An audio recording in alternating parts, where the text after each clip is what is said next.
Here's 2 minutes on making a router mortising jig. Took a piece of 1/4 inch MDF, used the router base to determine where the holes are going to go through to attach it to the base. So we're going to be using this bit of walnut as our guides, just because we have extra scraps. And that's just a countersink, and then we'll drill the rest of the hole. Don't have a drill press, it looks good.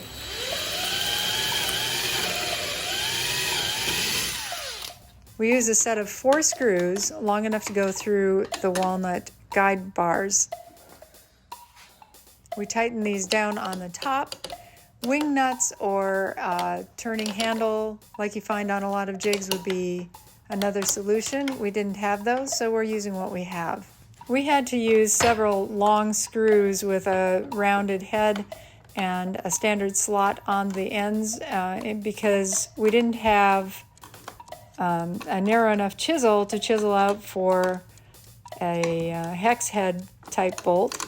If you did that, then you wouldn't have to hold it in place necessarily on the bottom.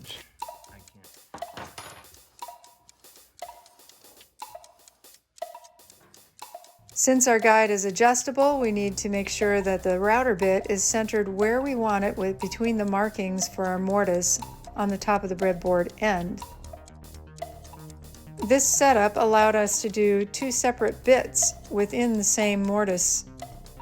We had to go first with a 1-inch bit because our 2-inch bit was too long to put in the plunge base. We use the bit to ensure the mortise is centered right where we want it on the piece before we tighten everything up.